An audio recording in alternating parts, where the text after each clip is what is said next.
দেশে যে সংকট একটার পর একটা বৃদ্ধি পাচ্ছে, যে সংকটগুলোকে কোনো অ্যাড্রেস করবার চেষ্টা করছেন না, তার সমাধান করবার চেষ্টা করছেন না, নিষ্পত্তি করবার চেষ্টা করছেন না, এটা দিনে দিনে বহু বাড়ি আছে দেনার মতো ব্যাপার হয়ে যাবে। আমরা উদ্বিগ্ন, সেই উদ্বেগ প্রকাশ করবার জন্য আসছি। আমরা আইন শৃঙ্খলার কোনো উন্নতি দেখি না। না হলে ওই 7 খুন যে নদীপক্ষে হলো সেই সম্পর্কে পরবর্তী কোনো রিপোর্ট পেয়েছেন? পাননি।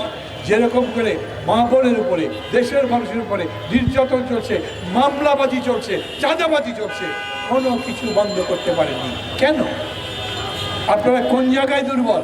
মনের দিক থেকে, শক্তির দিক থেকে, সংগঠনের দিক থেকে, প্রশাসনের দিক থেকে, কোন দিক থেকে আপনারা দুর্বল? আপনাদের কথাবার্তা শুনলে তো আপনাদেরকে দুর্বল মনে করবার মতো কোনো কারণ দেখি আমি। আপনাদের কথায় মনে হয় আপনারা শুধু স্বপ্নের কথা বলছেন, আর মানুষ এই স্বপ্ন নিয়ে এখন দুঃস্বপ্নের জাল বুনতে শুরু করে দিয়েছে। অতএব আমাদের পক্ষ থেকে আমরা খুব স্পষ্ট করে বলতে চাই, নতুন করে রাজনৈতিক দলগুলো আন্দোলনের আহ্বান যদি জানিয়ে দেয়, রাজপথে যদি মানুষ নামে, আপনার একটা পুলিশ নাই বিরোধী দল কোনো কর্মসূচি দিলে তার মোকাবেলা করতে পারে।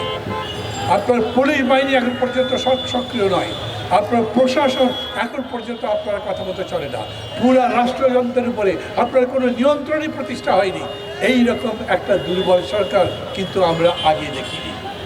কেবল ব্যাপক জনসমর্থন আছে, আমিও সমর্থন করি। কেন? আমি চাই না আবার স্বৈরাচার তার মাথা ঢোকাবার সুযোগ পাক। আমি চাই না আবার সেই আগের দিনের ওই 53 বছরের যে বাংলাদেশ ছিল সেই বাংলাদেশ ফিরে আসুক। তাই আপনাদের উপরে আশা রাখতে চাই, কিন্তু আপনারা যদি সেই আশার গুড়ে বালি দিয়ে দেন তাহলে তো মানুষ তার বিপক্ষে দাঁড়াবেই। অতএব সাধু সাবধান, সময় থাকতে এখনই যদি এটা না পারেন তাহলে আর পারবেন না।